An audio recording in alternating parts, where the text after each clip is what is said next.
welcome back to my messy basement. We're done week 5. We're done week 5, and we are really close to being finished this course. And that's great. That's really great. As with the last 4 weeks, I'd like to take the time to step through some of the learning outcomes that we've done in the last week to give us a sense of where we are, and maybe take a brief looking forward. But we kind of already did that in class on Friday, or on Thursday. So I don't think I'm gonna spend too much time on that. Let's get straight to it. So we've been kind of dwelling a little bit on file systems, and that's okay. Like I said in class, this is my favorite part of the course. I really love file systems. I really love file systems. File systems are just applied data structures, and I think that is just really cool to be able to take, the sum of what we've done in a bunch of different courses, 2140, 2160, and now this course, and kind of smash that all into one, giant bag of bits and be able to get files and stuff out of it. I'm digressing. Let's get back on topic. So, I'm starting in week 4 here. Week 4 was where we started looking at file systems, but we've been doing file system stuff this week, and so I want to make sure that we're talking a little bit about that. Describe the data structures used to represent files and directories as seen in Unix. This is coming from chapters 39 and 40. This is a combination again of inodes, allocation structures, but also files and directories as tree structures using a file explorer. If this were to be assessed on a test, the kinds of things that I'd be expecting you to do are telling me a little bit about the kinds of properties that might be in something like an inode. Tell me a little bit about how an inode would, for example, be able to point at the actual data that's in a file system. Tell me a little bit about how a directory structure would be represented with inodes. So an inode pointing at a data block, that the data block itself has directory entries in it. And then tell me a little bit about the relationship between file names and inodes. So a file is named based on the directory that it's in. We've got a name and an inode in a directory. That's what directory entries are in inode-based file systems. So that's the kinds of things that I'd be looking for there. Show how common file operations are performed in terms of manipulating a file system's data structures. I very hurriedly did something like this at the end of a class with exFAT specifically. I talked about this in terms of inodes and inode-based file systems in VSFS, and we did a Kahoot that was more about file system consistency and redundancy. So down here, describe what a human operator might see in files when a file system is in an inconsistent state. This learning outcome and that learning outcome are pretty interrelated with each other. The idea here is that I want you to tell me, for example, what exactly would a write system call do to the different kinds of data structures in a file system. So if we're creating a new file, we're opening a file for creation and then writing data to it. In an inode-based file system in VSFS, we'd be talking about manipulating things like the inode bitmap, the allocation structure, the data bitmap, the allocation structure, the inode table. We'd be adding an inode. If we're opening a file that exists for modification, and we're not making changes to the size of the file, we'd just be manipulating the inode table. We're not going to use the allocation structures because we're not going to allocate anything new. If we're appending something to an existing file, we may refer to the data bitmap, but we're not going to refer to the inode bitmap because we're just adding new blocks to an existing file. Similarly with exFAT, and I did this as an example explicitly in class, the kinds of ways that I might ask you to tell me about this are going to be like, here's a code snippet. Tell me what data structures have been manipulated by each of the lines of code in this file, in this snippet, if there are any changes that are being made. And when I'm looking for in terms of the changes that are being made to a file system's data structures, I'm thinking about big changes to data structures. Yeah, for example, the open system call, even if it doesn't make changes to a file, may update properties like when was this file last read or used, but I don't really care about that. I really care a lot more about the actual data structures that are in a file system. That's really what I'm looking for. Explain how files are managed as part of a process's active state. This is going all the way back to IPC, and when we were kind of talking about the process control block, I'm looking up for things like the open file table here. I want you to be able to tell me a little bit about the open file table. I want you to be able to tell me a little bit about how the operating system is managing files, what kinds of things the operating system might be managing as part of a file with process, so like pointers in the open file table. If I were to assess this, it would be kind of the same thing as what we did in the first term test, where here's a code snippet, tell me about how how this code changes the open file table specifically, rather than broadly the PCB. Describe how a specific file system is implemented. This is chapter 40, the video and in class, extensively in class. The two file systems that you should be able to explain how they are implemented are VSFS or EXT and EXFAT. When I'm assessing this learning outcome, the way that I would assess it on a test is to kind of ask you questions about the structure of the file system, tell me about parts of it, describe what different parts of it are used for. And this could be done in relation to this learning outcome, show how common file operations are performed in terms of manipulating a file system's data structures. You have to be able to describe how a file system is implemented to be able to show how these operations are manipulating a file system's data structures. Write code to read a file system. You are being assessed on this in assignment 3. I will not ask you to write code to read a file system on the final exam. Yeah, I'm not going to ask you to write code to do this on the final exam. So this is where we started this week. After we finished talking about file systems, we then moved on to thinking about file systems consistency and redundancy. One of the activities that we did in class this week was choose an appropriate grade level given requirements. If I were to assess this on a final exam, I would ask you to do the same thing. Here is a situation, here's a description of a use case, here's a description of a workload. Pick a RAID level and tell me why you're picking that RAID level by comparing and contrasting different RAID levels. So using the performance, the ways that we're measuring performance for different RAID levels, tell me why you're picking a specific RAID level or why you're picking some combination of RAID levels for this specific workload. Describe what a human operator might see in files when a file system is in an inconsistent state. Again, related up to there to describing a file system, how it's implemented, describing how common file operations are performed in terms of manipulating a file system's data structures. Here I'm really looking for you to tell me though, what would a person opening up Windows Explorer or Finder see if they tried to open a file in a file system that was in an inconsistent state? Identify inconsistencies in a file system. You are being assessed on this learning outcome in Lab 3. So you have been provided with inconsistent file systems, inconsistent volumes, and you are identifying those inconsistent file systems and volumes in Lab 3. You will not be assessed on this in the final exam. Repair an inconsistent file system.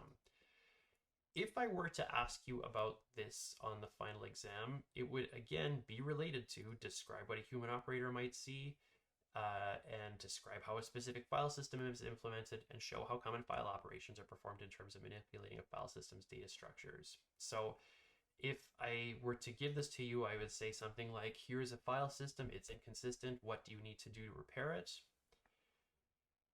Describe strategies for repairing or preventing inconsistent file systems. This is a describe learning outcome. And what I'm looking for specifically here is journaling file systems. So tell me a little bit about how journaling works, and tell me a little bit about how file system checking works, which is this part 2, identify inconsistencies in a file system. So describing how journaling works generally and how it takes advantage of atomic operations on hard drives, so writing a sector as an atomic operation, and then compare and contrast strategies for repairing or preventing inconsistent file systems. This was something that we kind of did a little bit in a Kahoot, where one of the questions was, when would I want to use just file system checking over journaling, or what kind of a workload might I want to use journaling for? And journaling, because it's kind of expensive, you're duplicating writes to the file system. You would want to use that in a situation where you're not necessarily having a lot of writes. All of this stuff comes from chapter 42 and the video.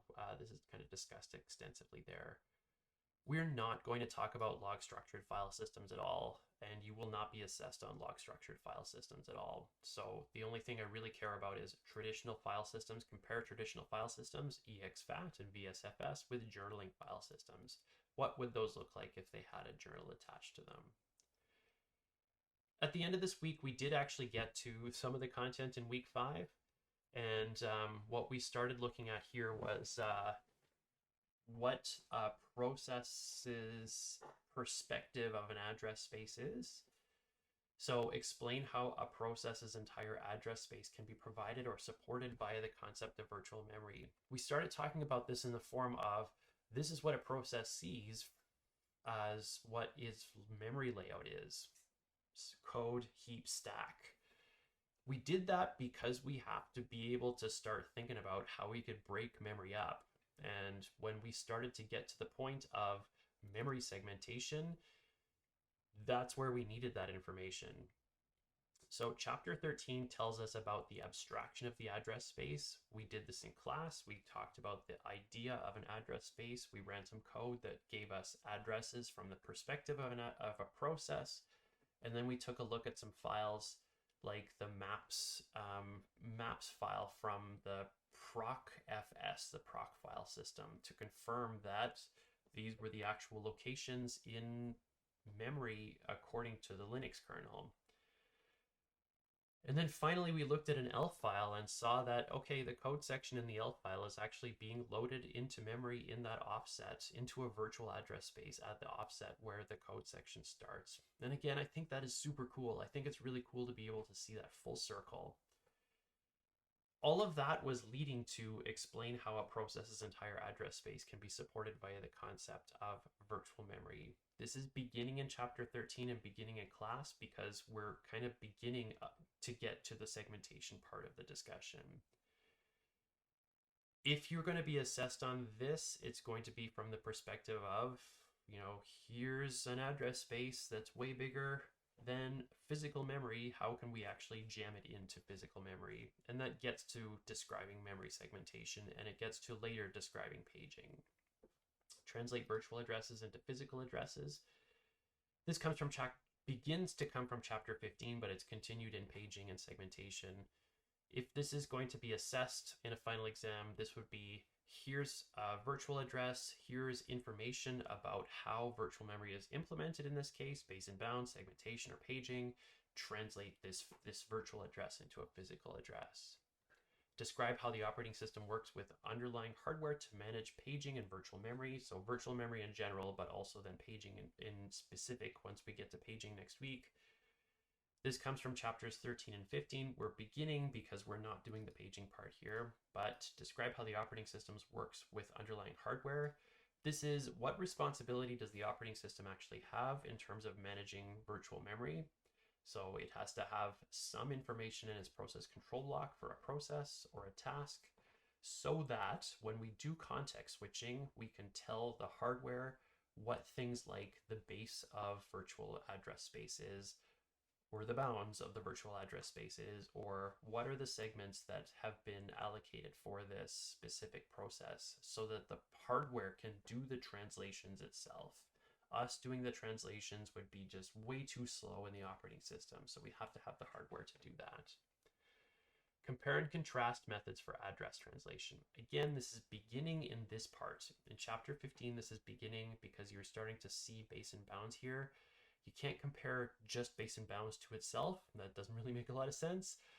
You're going to be comparing and contrasting base and bounds and segmentation, base and bounds, segmentation, and paging. That's what we're looking for here. That's what I'm looking for here.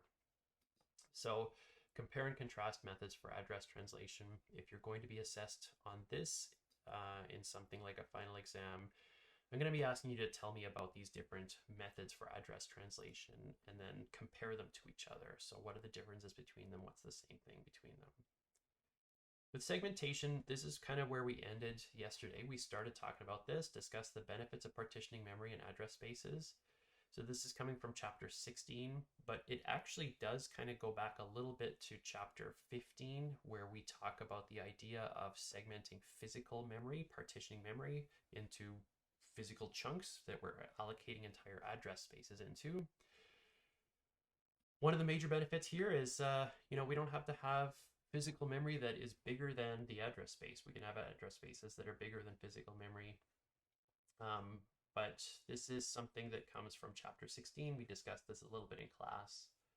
If I were to ask you about this, if I were to assess this, it would be in relation to compare and contrast methods for address translation, and it would be in relation to describe how the operating system works with underlying hardware.